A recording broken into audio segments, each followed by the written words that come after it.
Yo, yo, yo, hello, creative world, creative people, and welcome to another episode of CandlerCreativeChats. I'm Dan Candler, and we will be joined by another podcast flame today, Chris Barton, for a special episode for CandlerCreativeChats, as this is our first live interview with an awesome drummer, musician, performer, and overall awesome creative who came to us, who came to Candor Creative for our services to capture some awesome video footage for his social media and to enhance his media for his drumming.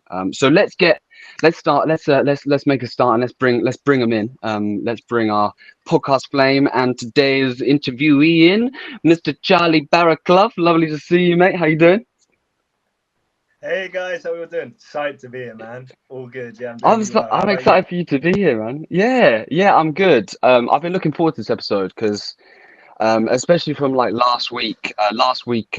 We kind of had a bit of a debrief and we just kind of ran with it. And it's the same with this. Like from this point on, like we're gonna kind of just run with it, see how these things go. And I'm excited. So I'm excited for today. That's it. For like first like live interview. So yeah, like I'm nervous but excited. 100. We Yeah, almost had sweet. too much. I remember we were doing the pre-planning call and we had to stop the talking because we're like, we've got so Yeah, much stuff that we have to talk about. Just from the no, pre-planning, it was like, let's not do 2 podcasts. Let's stick to 1 on a Sunday. You know what I mean? That's the thing. yeah, no, literally. So yeah, so That's the thing. 45 today's minutes is like episode. enough. Yeah, no. Well, we've realized that, haven't we, Chris? Throughout the other episodes that we've done. But today is about you, Charlie. It's about who you are and finding out how you found working with another creative, Mr. Bobby Booze. Shout out, Bobby. Um, but today, obviously, so how I'd like to treat this, and we both kind of, I spoke to Chris and I spoke to you, and how I'd like to treat this, and so Chris has actually not met Charlie yet. So this is actually the first time that these guys. I keep doing this every single time. It's this way. You guys are Other here on the side, man. screen. Other side, bro. That's it. Yeah. It's a 50-50 Um, chance. You know what I mean? One day it's you're a going to bit. flip that I coin think and this. you're going to land one day. I think next time I'm just gonna do this. Yeah, but you think you'd get it after this many episodes. Yeah. Yeah, no, you would think, but here we are. We start going up as Um, well, you know what I mean? And then down. yeah. So yeah, these guys have never met. So what today is about is Charlie's going to introduce himself. Well, I'm going to introduce Charlie, or Charlie's going to introduce himself to Chris, and we're going to see who Charlie is, and we're going to go from there. So I guess Charlie, let's start like we've started all the other episodes when we were interviewing each other. Charlie Barraclough, who are you, sir? Wow, what a question. I like that. I guess the way I'd introduce, so simple things. I'm 24. I live in South London. I basically moved up here a couple of years back, basically to become a full-time musician, a full-time drummer. So I play a few other instruments. I play guitar, piano, and kind of produce and stuff. But drums has always been my main like source of passion and pride in everything I do. And it's been like like such a journey getting it and doing this, and obviously things like this are amazing where you get to speak to other creatives and other people in that. Sorry about that. Stupid stand. There we go. That was a great. No, that was a great addition. That was a great addition to it. That's it. 100%. Yeah, I'll do that every 2 seconds. Yeah. So yeah, I moved up to London, and I work as what's called like, well, you can. But I call it work, but it's music, so it's something I love so much, and it's you work with something called like a session musician. So I do recording and live drumming for like a bunch of different artists, bunch of different styles, and so it's great because every night I'm either gigging or recording or doing something, and yeah, fantastic. It's it. And so are you in a band though, like as well, or is it mainly just that side of things? So you'll do drumming for a particular person or creative? Yeah, so I basically work in a few different bands with different artists. My first tour when I was it's different to a lot of the music I do now. I used to come from like quite a heavy music background. I was like a metal drummer. My first tour was when I was like 18 with a metal band, and that was like, oh wow, it was crazy. It was like only after about 3 months into playing, and I was like the least metal looking man ever. I was like, I turned up to the first audition. I remember they're all there with like eyeliner and leather jackets and badges, and, that, and I'm there in like my Nike Blazers and my Adidas tracksuit and that. You know what I mean? yeah. And even with your bubbly personality, like when we met and stuff, you've got such a bubbly, like awesome personality. Like I can picture you in that sense, like going in like, I'm like, wait, I'm like, how we doing, fellas? You know what I mean? It's a funny little man. But I love it. Yeah. So that was the music I used to play. So I was more of like a band-based drummer when I first started, and now it's more individual artists. Two of the main artists I play for, you can look them up on Instagram or Spotify and stuff like that as well, is Bookie the person is her Instagram, and she's like an R&B kind of old pop artist. Then you got a guy called Soka the Author, who's like a rapper and singer as well. He's a bit kind of like mix of like slow tie and like old school Kanye. And Bookie's kind of like Summer Walker. I was going to say, do you want to spell that out for the Sure. listeners and stuff, just so if people want to check them out? Of course. Sure thing, yeah. So with Bookie, it's Bukky. Cool. And you'll just search that on Spotify or Instagram and she'll come up. And Sweet. Then Zoka is Zoka, and then it's the author, sorry. So and then author AUTHOR. Fantastic, and that wasn't just for the listeners; that was also for myself as well. That's good. But, I wasn't cool. even planning on giving these artists a plug, but I've just done it. Oh well, shout out! Shout out them. Shout out them. But yeah, but they're like the main guys, but there's a few others, but they're the ones that I'm really regular with. But I played for a few other rappers these past few months, and funk and Afro beats, and I'm playing a gig next week with an Afrobeat artist from Ghana and everything. So it's like it can be completely different genres each time I play. That's so also how I interesting. kind of learnt my instrument as well. Well, let's touch on that then.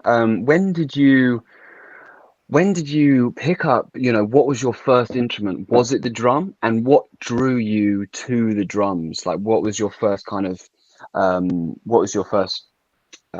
go-to? Yeah. Sure thing, yeah. So I actually started, my first instrument when I was younger was the trumpet.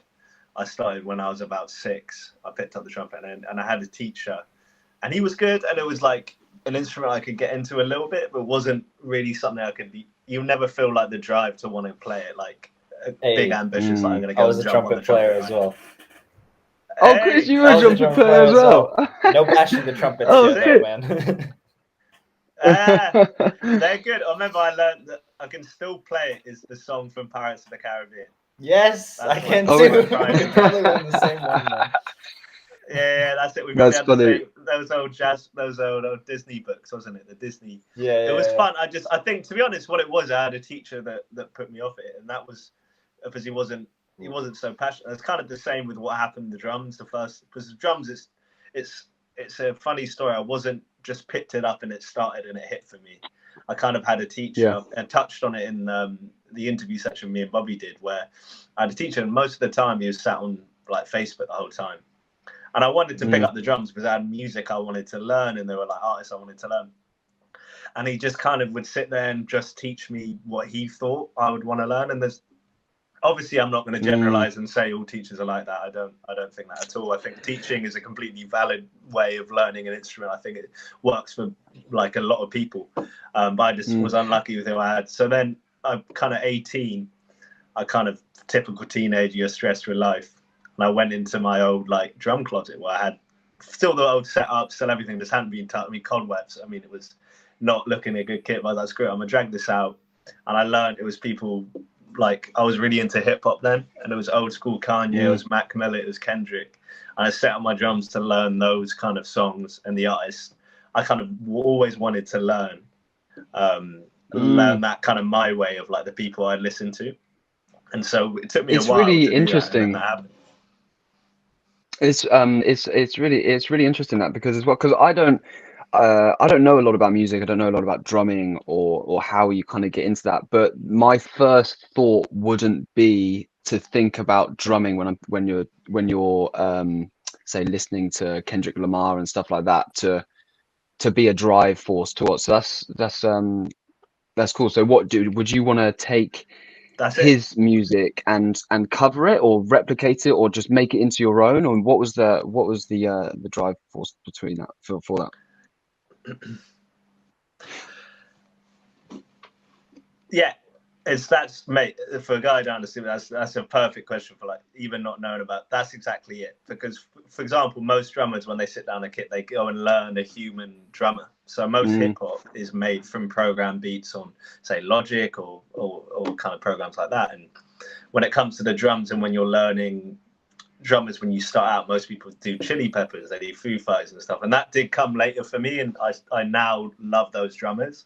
For example, like Travis Barker is someone I listen to and love his playing style all the time.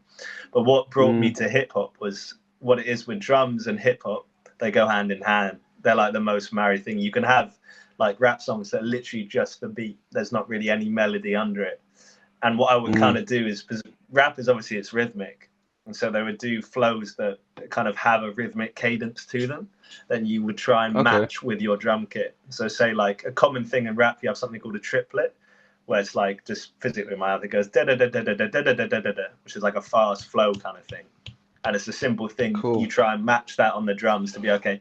Here's a technique they're doing on the mic.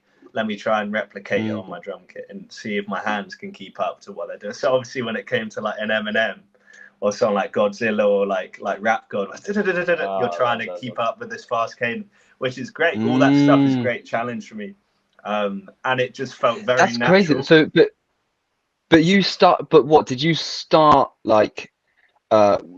Did you start trying to learn those kind of beats first? Yeah, that's it. Those are the first songs I learned. That's nuts. So that would literally like projectile your, I guess like your pace of drumming and everything just to the max. So then when you go into those more, I guess traditional stuff, you would like you're already like a couple of steps ahead almost. Yeah, exactly. Exactly it. That's it. In some ways, yes. So it's a particular style. So it's kind of being able to, because a lot of the beats are very. So in terms of my timing, I was very on point with my timing, because obviously hip hop music, it doesn't round me to speed up or slow down. So I became almost that metronome, like that computer program that a lot of people make music to. So now when I go and play for rappers, which is 90% of the artists I play for are rappers, they're familiar with the beats, because I'm like, oh shit, that was on a Kanye album. Oh, that was on Mac Miller. Oh, that was on Kendrick. I don't know the beats. I'm like, I didn't even know that was what I was playing. It's just when I sit at a kit, I'm gonna go straight into like Gold Digger beat. I'm gonna go straight into the beat from like a Mac Miller tune or like Anderson .Paak. Even though he is more like a live drummer, that's kind of how I've come to it. And it's the thing that makes me stand out is sticking with what I'm passionate about, rather than trying to follow like a trend or go on. For example, I know a lot of drummers, when they start out, they look on Instagram, they're like, okay, what are these guys learning? And then I'm going to learn that tune because that guy looked cool learning it. Whereas for me, it was like, I love this music. I'm going to figure out a way of me learning how to play in that music that I'm passionate about. What you were just saying though is so universal over all fields. You know what I mean? Like trying to be something, so you look to be like someone else, when actually the what you should just be doing anyway, like just from the get-go, is just doing what feels right to you in the direction that feels right to you. It may not be normal, it may not be the norm, it may not be what everyone's doing on social media, but if it feels right for you and you're passionate about it, that means so much more than you know.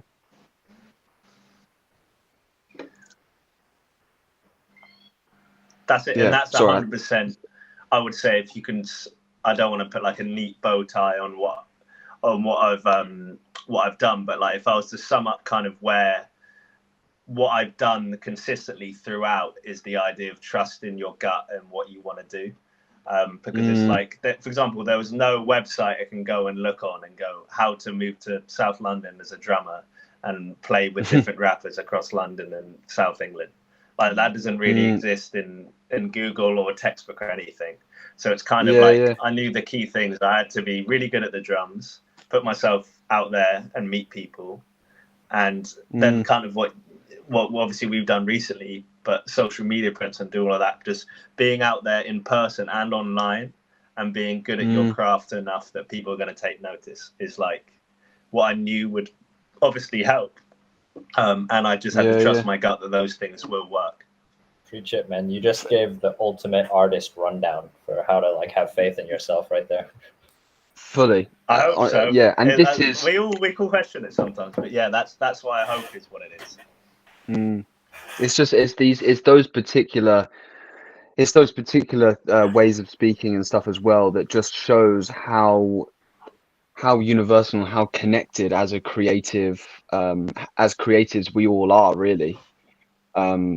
You know, for all of our crafts, we're all going through that exact same journey, but just on a different wavelength, you know, or a different meme. So yeah, that's really cool, man. So you're self-taught. How do you get into a drumming career? How did you get to this?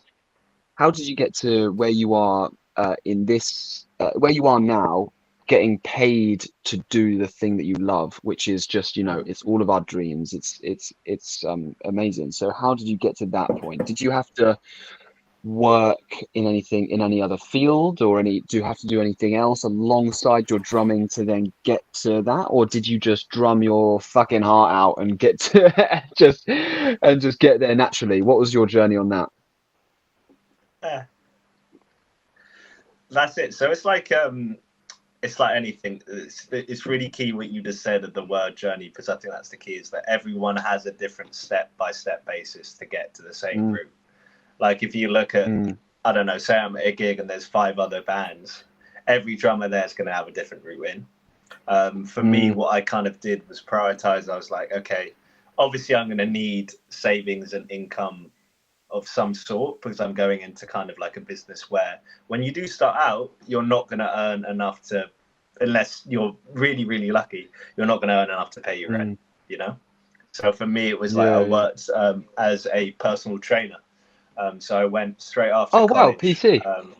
PT, yeah. So that was my main job. So which was great, and I loved it. And it was like, it really got me used to what I just spoke about with the two sides of what I think helped me of practicing and being out there in person. Because PT, you have to be the ultra sociable guy. So you have to learn how to chat to everyone. It was kind of, I ran my own business, and you kind of work out of a where you don't work, you basically operate out of a gym.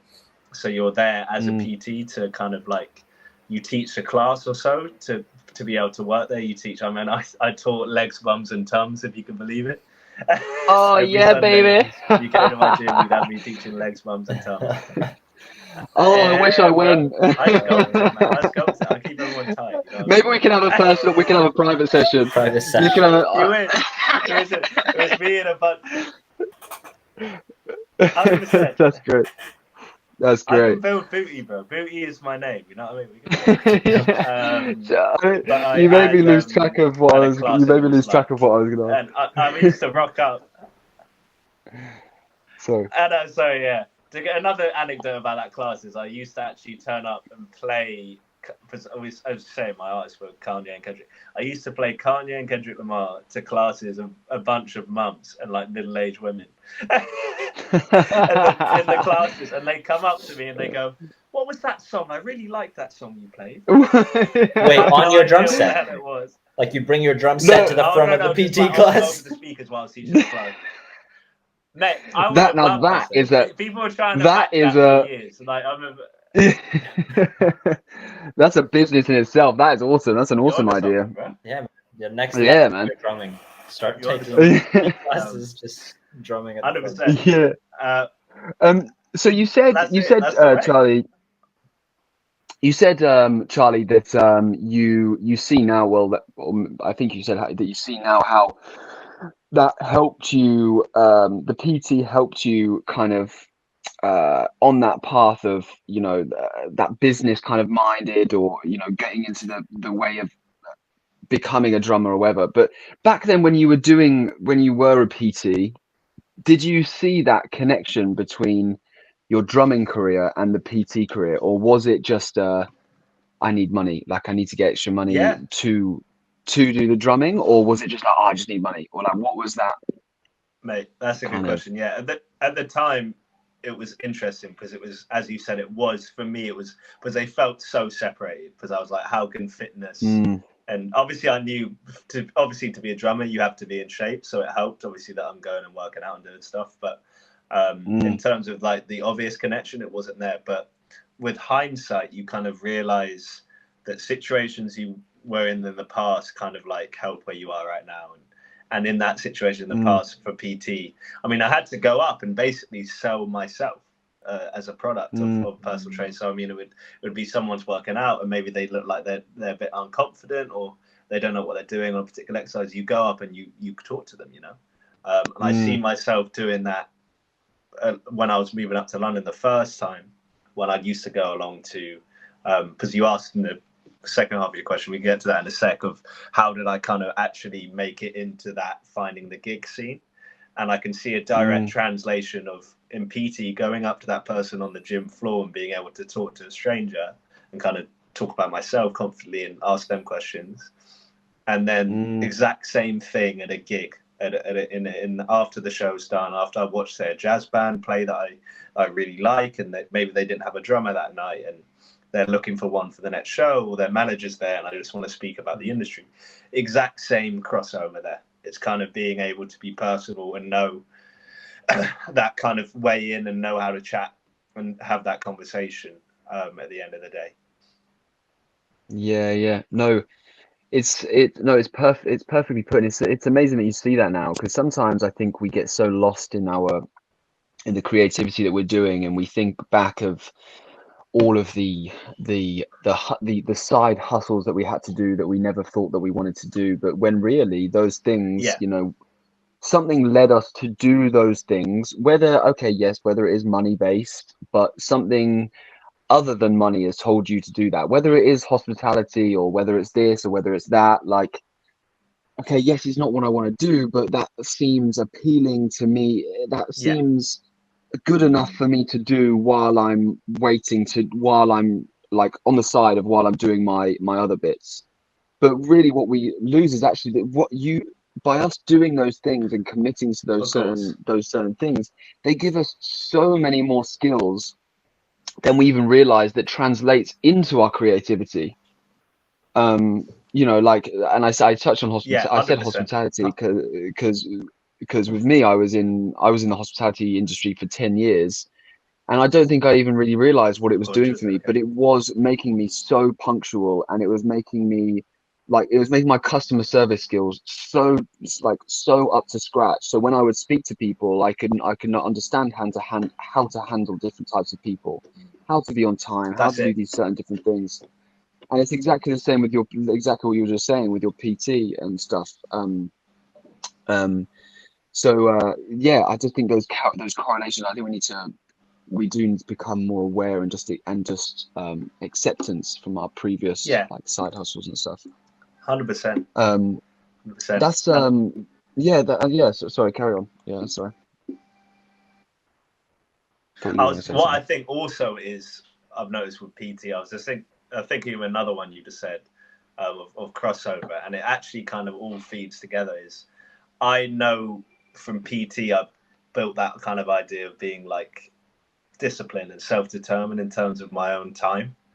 So with Mm, PT, obviously the whole thing is discipline and knowing. It's the whole idea of like everything I spoke about was always the idea of discipline versus motivation. So it's like for me, I mm, think motivation fades and it's like a quick thing and it's a cool thing when it happens, but it's very fleeting. Whereas that discipline is what kept my clients in shape and kept one in the shape, and that led them to get the results they want. And that happened for me for my drumming. I'd notice, yeah, there would be days where I'd be really gassed, to go and play that gig, or to go and sit at that kit and learn that album I needed to. But there would also be days, I'm gonna be real, like everyone has, where you don't feel motivated at all, and you're like, I've got to practice for that show, I'm worried about it, what am I gonna do? But that's where that discipline kicked in. And what I would say is that discipline led me to do the practice. And then when I went to situations where we were talking about where I had to go to talk to that guy at that gig, where I had to go and sell myself to that manager, I had that kind of backup that I knew if he put me onto that show, I could deliver, because I'd done that practice where I hadn't thought to. And that kind of discipline to it. And that's another thing I learned from PT, is that discipline to do when you don't want to do it, you know, when you really don't feel that kind of thing. So for drums, it's like, I think a lot of the time, and a lot of time I'll say with a lot of creative industries, I don't think it's just music, is we kind of rely on this quick thing of like, oh, I was walking down the street and this great idea came to me of this thing I've got to write on my song, or this album, or this photo, or this thing I'm going to do. But 90% of the time it's sitting there with your tools, whether you're a producer and you're sat there with your laptop, whether you're an artist, you're sat there with your paintbrush, or musician like me with my drumsticks or guitar, whatever it is, just sitting there and putting in the hours when you don't feel like it. That's when I've come up with my best times as a drummer, when I come up with the best parts for an album, when I've practiced the or best even for not, the show. or even not sometimes, not even like your best work, but work that you look back on in a day or two and you go, oh wow, actually no, that I can do that with this, and I can do this, you know. But if you didn't commit to doing that, you would never get to that stage. Yeah. That's it. I think sometimes it's overcomplicated, and we hype up the idea of like inspiration. But for me as a drummer and like a musician particularly, I notice if I just sit at that kit, I'm gonna that hour, whether, as you said at the time, it might not be the biggest thing, and even in the future it might not be the biggest thing, but it is logging that time. It's logging that time behind your craft and your instrument, that after you go, I've definitely improved from doing that. Especially with musicians, you have to invest the time. Yeah, 100%. That's it. Yeah, 100%. That's no, definitely. That was my problem back in school when I learned saxophone, and I think I was doing saxophone for like a couple of weeks, but the only reason I learned saxophone was to learn the Pink Panther theme tune. If anyone knows it, yeah. So that was my only. I only wanted to learn that theme tune. I asked. I think we were in like maybe even like the third month, and I bought like a saxophone, all these different things. And I asked my instructor, my music instructor or whatever. I was like, look, can I play the Pink Panther theme tune? Can you teach me the Pink Panther theme tune? And he would never teach me, so I quit. If I can't just do it right now, then. And I didn't realize. Why can't I put my mouth on it and it just plays the tune? Yeah. Well, you know, got a challenge, bro. I want to see you learn that at some point. God damn it!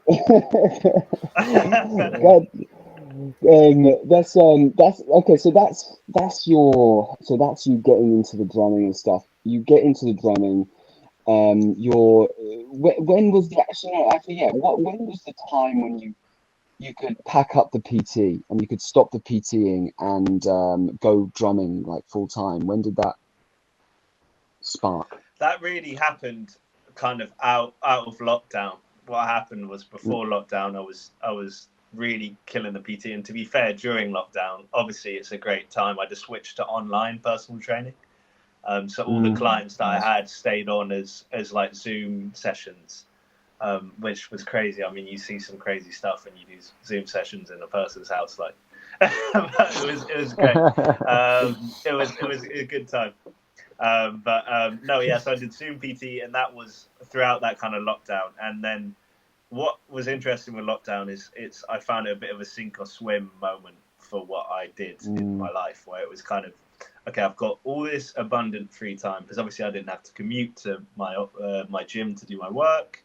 We weren't all seeing any mates a lot, and we weren't doing all that stuff. So it was okay, sink or swim moment. back to that thing of discipline and that logbook hours, where I was like, okay, this is why I can log my hours as a drummer.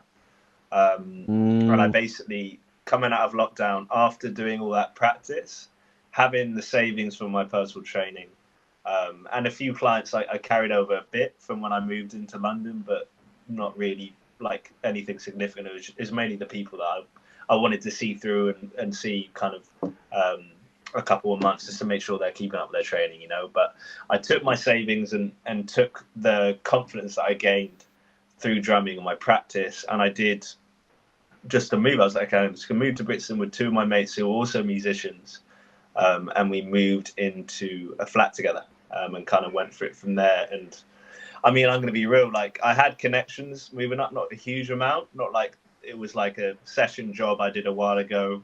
It was a band that a mate of mine was in that he knew the manager. It wasn't anything kind of congruent and like, this is going to work.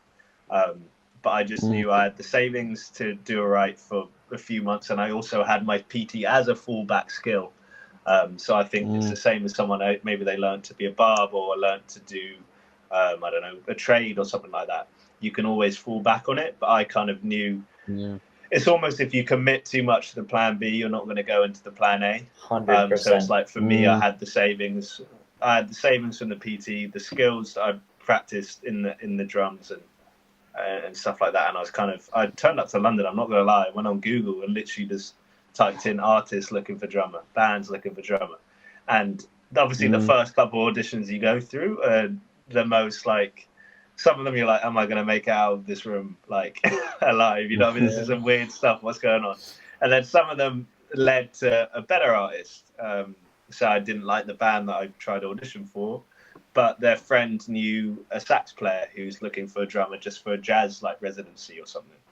That's kind of how it would work. So I would just put myself out there, and I would every morning, before I'd kind of start my practice or start any rehearsals I had for the day, with the artists I was with, I would basically just, again, check those emails, go onto my socials, and just start reaching out.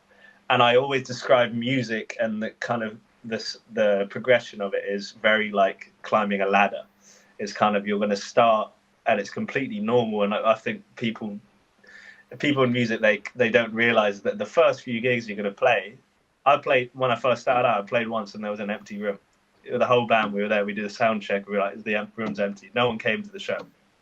And it's like, that is, I know everyone's like, oh my god, how did you do that? It's like, for us it was like, oh, this is a free rehearsal room, you know what I mean? When you first start out like a few years ago. But that same band, years time, we were playing a show and there were 1,000 people sold out. So it's like, you just have to climb that rung that you're going to play that first show, and maybe it's in that, I don't know, Wetherspoons-esque pub, and then you're playing later on in bigger venues. And we played the House of Vans in Waterloo, and that was a really good gig for us. And that it's progression like anything. And I think the issue with the music is, and I think it's the same with a lot of creative industries, we have the idea of like making it. And if you come in with just the idea of making it, because making it is just someone else's expectation, it's not your own. If you come in with the idea of like making it, rather than just being like, I want to progress my project further, that's it. It's just progression. There's no end. It's not like when you're a doctor, you sign up to being a doctor and be like, yeah, when I've done 100 surgeries, I'm out, man. I'm cool with that. You know what I mean? It's like, we don't have music. It's like, oh yeah, I have to play Wembley to say that I've made it. Yeah, it'd be cool. I'm not going to say no to the Wembley game, but it's still like, to have an end point is interesting, because I find like you should enjoy the process and the progress itself, rather than some big thing at the end of it. You know, that's good. I completely agree. I think that's I've talked about this a couple of times on like I think probably on the podcast, and when we kind of first started doing CandlerCreativeChats, and just in my own life, just about the idea of like success, because I think this idea of success, there needs to be two parallels to it. Like you can have like you said, performing at Wembley and doing all that is a success, but that can't be the only success within your life to get to, because then what's after that? Like you have to have a 100%. you have to have a constant idea of success being your inner peace. Like, what is the inner peace for you? And is that, you know, and I think you're right in saying the process. If you can make the 100%. success being the process and that being your inner peace, then you will always be successful, because you will always be growing and learning, and that is your success. You know, and then I think if you can give that on to others as well, that's an even bigger success, because you're fulfilling other people's yeah. That's exactly it. That's it. For me, it's like I see progress as success. If I'm progressing, I'm successful. If I'm kind of like, if I sit down in the kit and I'm playing the same thing at the same level that I was yesterday, or I'm playing the show and we didn't feel like coming off it, that we improved after the last show, or that we say, it can sometimes be a monetary thing of we sold more tickets than the last show, or it can be as simple as that song went worse than we did it last week. It's the exact same thing. So it's, for me, it's the idea of progress. If I see myself progressing, and that can almost, when I say that, I know it can almost be tempted to be like, it should be a very rapid thing. It doesn't have to be, man. Like, really doesn't. Like when I first started the drums, it's a slow, takes your time. When I first went to London, as I said, it was sending those emails every day, and it's not like I turned up. As I said, you play that first room, empty room. And then it's like 6 months, a year later, you're playing to that sold out crowd. So it's not a thing. And that's why the idea of making it is something I've never wanted, like that idea, because it's the other predisposition and what other people are saying. So because if you only pursue, you're trying to be stuff, like it's almost like I feel like you're trying to be someone else. If you're trying to make it on that sense, like you've seen this particular professional drummer that has inspired you, and you want, like, your success is being as successful as that drummer. Well, he's done so many other different things, and that might not even be his success. So it's like you're trying to be someone else who you don't even fully understand what they're, like that. It's what you get out of it too, you know. I think what your end game is, because like there are people out there who want, who want to just be, I want to play at the Royal Opera House, on the National Theatre, and then I'm done, you know. So but that's the thing though. Are we ever done? No, but that's the thing. And Jim Carrey. Yeah, he did. Jim Carrey did say something like this, didn't he? He was an actor who said, I'm retired, and then he came back and he was like, if the right role comes along, I'm there. I was gonna say, so instead of there being like an end goal, you're talking about the progress. Is there, whenever you're playing, then even when you started, is there a moment when you're playing that is almost like a numbing feeling for you, or like it's like euphoric in a way, like what drives you to continue putting in the hours to get better? Like, what is it about drumming for you? Hey, that's a great question, man. Because it's for every artist has something different, so for a musician, it'll be interesting. Mate, I love. Have we got another hour? Because I can answer that question. Yeah, bro, let's go. Another 2, 3, let's go. That is such. It's gone, bro. We'll just let this go. For drumming, for me, it's very, for me, and it sounds cheesy, but it's true. It's a point of like anything else in your head is gone when you're playing the drums. Like, there's not really anything that can run through that head when you're behind that kit. But drums are such an all-encompassing instrument for me. It's kind of, when I'm sat on there, it's not like, say I've had kind of a bit of a stressful day, or I'm worried about something the next day. When I sit at the drums, it's almost like the idea of, like, say you've got, like, those Bose soundproof headphones. You put those on, and then that whole, if you're in a noisy tube, everything goes. That's it for me on the drum kit. It's my center for me, where everything kind of goes. So I know that's always going to happen, and that's the anchor for me when I play. Is like, I know, no matter what, even if I go on the kit and I'm sucking, like if this is I'm really not doing well on that gig or whatever, I still know that effect is going to happen. where that focus is going to come in and what you said of the idea of peace for me is a very peaceful experience when I sit in the drums. So it's almost a form of meditation then maybe for you, you know? That's like when you're ready to detox, it's just a form of just letting out your stresses and stuff. Yeah. Yeah. That's what I was going to say as well. It's very drumming, just off the cuff of my head, like drumming seems very tribal. It seems very, and I say tribal because there's like an energy towards it. You know, they have drums in so many different types of, I guess, tribes and cultures and all these different things, like because there's like an energy to it, you know, the vibrations that are going through the air and going and meeting your, you know, meeting the, it's one of the first instruments that we've had was being able to tap, tap and thump a beat, you know? Yeah, fully. So I can only envision the thing when you're in that, like that just being so, wow. Yeah, it's like, I mean, there's no wonder that every kid wants to be a drummer.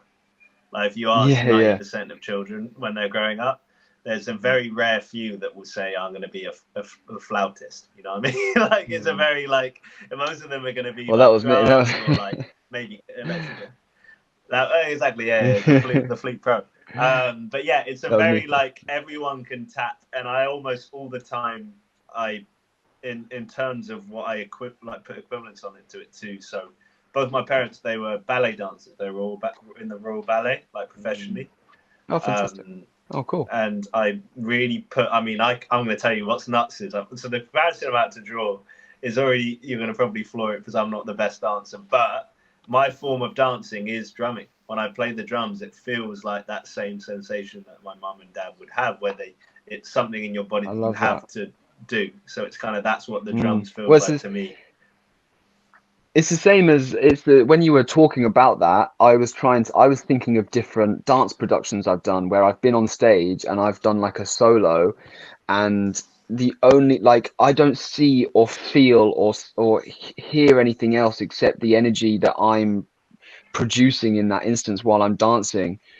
And it's so it's like a different energy, man. I can't even describe it. Like you're so it's almost like you go outside of your body, and it's just everything. Have you guys watched the Pixar film Soul? Have you ever watched that? That's that film. Yeah. That's such a good film. Actually, no, I'm thinking of in quite a good light, actually, because it's true when you're Inside Out. No, this one Soul is. I was thinking of Inside Out. Is the one about the musician. And Charlie, have you watched Soul by chance? Mate, that's one of my favorite. You know when he sits at the piano and he has that moment. When you said that, I thought instantly. I was like, this guy is gone into his, the space where nothing else matters. You're that like the soul that's gone out, and you're just you're in your own space. Nothing else matters. Yeah, 100%. And you can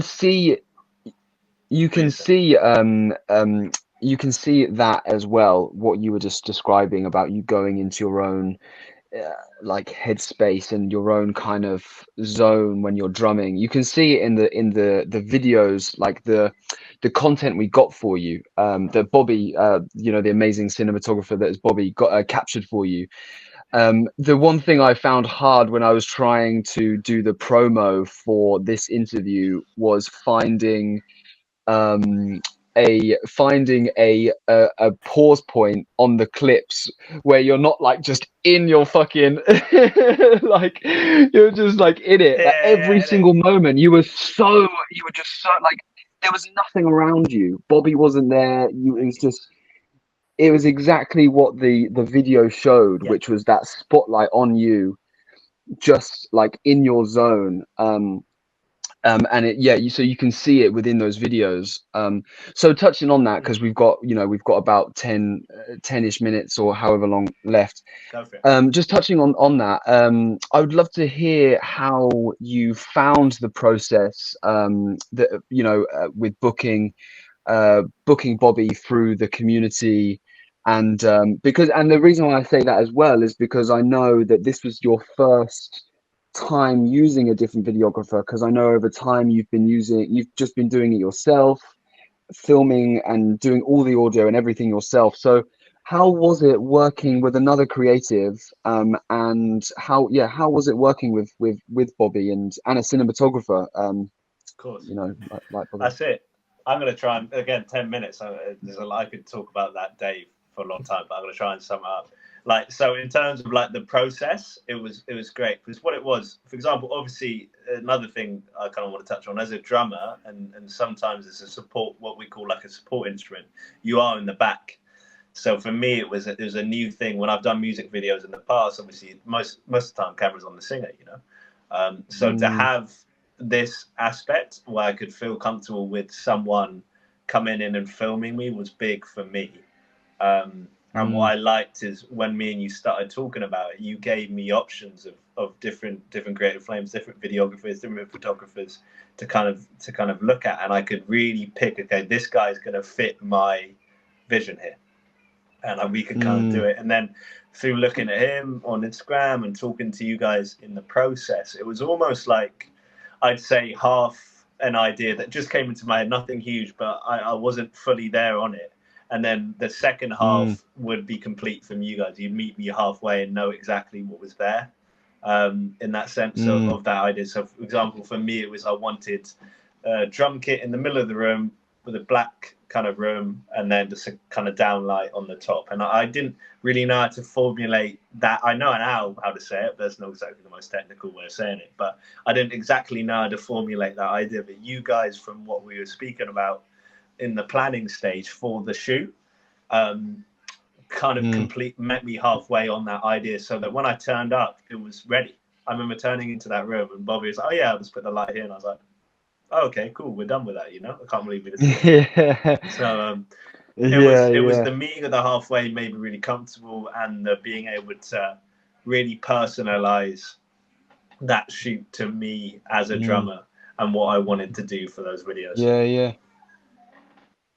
Fantastic. I think it is so important. We're all like, this is the whole thing with Candler Creative and stuff is you know, we are all creative individuals. We are all so unique in our creativity, and we do so many different types of creative things. Yet we are all on the same mission. You know, we're all on the same mission. So it's about you know, trying to well, you know, fit, especially for that instance, is trying to fit you with, like, to give you options, to give you those people that you want to work with, and you want to connect, and you want to you want to work with, to capture, you know, your content and stuff. And I think it's about having that ability to speak to one another as the person who is needing content, but then also the person who is, you know, providing that content, and working together so you can create something together that's even more awesome than you could both imagine, because you have a vision, you have a vision, and you have something that you think that it will look amazing and do this. But if you have someone else come in and you allow them to just kind of work alongside you and with you, then it's then everyone can get something out of it. And that's what we all need to do, is everyone needs to get something out of the creative things that we're doing, rather than thinking this is my thing and this is how it goes, or like, even as us giving, you know, providing a service, oh well, this is the creative that will work for you, and this will be the person, and it's this and this and this. Well, who knows if that's right, you know? That's it. We need to work together to make it right, so we can all get the best results. 100%. That's how I felt the kind of whole way through with him. There wasn't much room for like lots of no's. There wasn't really going like, nah, don't do that. Nah, don't. It was like whatever we felt like doing that day, and it wasn't even like a lot of us sitting down, okay, going, I think you should do this with the light, and I think you should do that with that. It was like, again, I just said darkroom light on the drum kit. And then from there, it was me and him just on the day going, boom, and finding the right thing. And I would say, from terms of specifically Bobby, but I think this is it with anyone you connect with when you create. We really committed to getting the right content on that day. So, for example, it was a total of 9 hours of filming, and there was no point where Bobby turned to me and went, "Oh, we got to do another take." I was almost going, "I can't believe this guy's still holding up a camera," but he kept up and made sure that we got what we wanted that day. And that's the key word, we, in the sense that when I was like, "Oh, I don't know what to do," he'd be like, "Oh, how about we try this?" I'm like, "Yeah, mate, try it." And that carried throughout the whole process from beginning to end.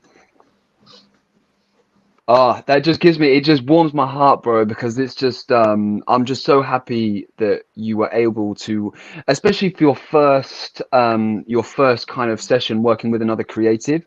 I'm so happy that we could like support you on that front and bring you into working with other creatives, in a smooth way. So then the next time you can take the things on board and work with someone else on that front and just have it as a collaboration and not think of it as like work or a job, because the things that the person filming in that room is doing what he loves. The person filming the person drumming is doing what he loves. So it should all be one massive collaboration and have no pressure of that. And that's the one thing we like. I want CandlerCreative to represent is a place of support, because like I said, like we are all creatives and we're all on the same journey, and we need to all support each other and be ambassadors of each other. And then if we can support one another, even however we can, that will spread positivity. And it will spread, you will then support the next person, and that person will then support the next person. That's it. And it's just building those blocks. 100%. So that really makes me happy, bro. And the content came out amazingly because of it. Bobby did an amazing job. Video. Yeah, it was. Yeah, I mean, how many more clips have you got to release? I kind of lost count. There's a lot. Yeah, you've been posting, bro. You've been posting, man. I've been, man, on socials. And it's great. I would say it's a thing for me as well. Is we were speaking on this a while ago, and with socials, I used to have this fear of like I had to make content that suited socials rather than content suited me. You know what I mean? Yeah. And what we did with that Bobby video is, because it went in the direction that we felt we wanted it to, it doesn't feel like a chore to post. I'm not posting every day because I've got to post every day. I'm posting every day for just like, do you know what? I like this video. This sums up who I am. If other people enjoy it, cool. But I really like this video. And that's what we were kind of the big message of it is. So it's kind of really, for me, being that next step to start doing socials. As you said, when I first started out, I was doing it with an iPhone and like a kind of take to a gimbal and a mic. It wasn't good, so in terms of like ones we got, which I think works for some people, which does work for some people. Like some people they develop, they have the phone, and I'm speaking actually about myself in a way. I used to hate socials. I used to hate filming and doing all this, but it's exactly the same as your drumming. You practice and practice and practice, and you get better and better and better. But unfortunately, for some people, it's just not their thing, and it's just not in their psyche to do that kind of stuff, which is fair. So then that's when you can then get someone. You can then get someone like me, or Bobby, or someone to capture that content and work with someone, so then you can feel comfortable, just go, okay, cool, they're handling the content side, I can post it whenever I want and feel happy with the stuff I'm posting, rather than feel pressured of like, oh my god, is this good enough, like is this good, like for do I like did I edit this right, did I do this right, does this sound cool, like cool, leave it to them, they'll do their thing, I'll do my thing. And then sweet, we can work together and support each other to get that shit out there. That's really interesting. You say those questions of, is it right? Did I edit right? So that was obviously the thing when you post a video, it's kind of like that thing where you're like, is this perfect? Is this right? But what you have, if you have other people, I always think it's a thing in general, collaboration. It doesn't have to be on a specific thing. Having someone else around you be there and kind of you've done it with them. That's the thing that's your backing, because at least Bobby thought it was cool and I thought it was cool. You know what I mean? Sometimes it's hard to be your own biggest fan and be like, this is the best thing. But to have that guy by your side doing it, that was the thing for me that helped a lot. Is that I would do a take and it's like we done it for 9 hours. I'd be tired, like I didn't feel like that was good. And he was like, nah, that was sick. Do another one. Like he was like, there was no kind of that's the thing of it. And that doesn't. That's what it is it's spent, because I always think with jobs and stuff, I never say, for example, I never say music is a job. I just say it's how I spend my time. And so with kind of like doing it, and in general, it's I want to spend my time with the right people. So that's what it was with Bobby and the kind of community as a whole. It was like I'm spending my time with the right guys so that we come out with the right videos. Simple as. Yeah. Exactly. That's exactly it, bro. Cool. I think that's a good mark to end on.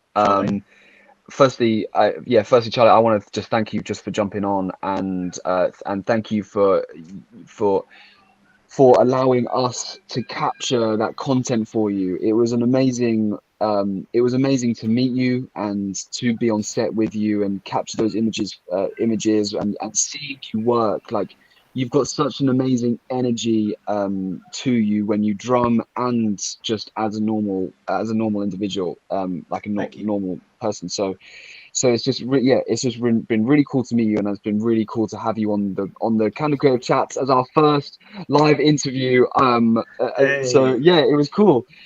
So thanks a lot, Charlie. And I also want to thank our amazing podcast flame, Chris Barton, for joining us today. Me and Chris will actually be on next week's episode, and we'll be doing a little bit of a debrief about today's interview and how we found it, and probably talking about some other kind of creative topics. So yeah, join us next week, same time, same place, live on YouTube and Twitch at 8 o'clock GMT. And if you are watching and tuning in on YouTube, give us a subscribe. And if you're on all the podcast platforms, the home stretch, the final sprint. It's the final sprint. Anyway, guys, my main thing is subscribe, follow us, like all our stuff, all of that shizzle. Thanks a lot. I've been Dan. This has been CandlerCreative Chats. Thank you very much, and peace out, A-Town.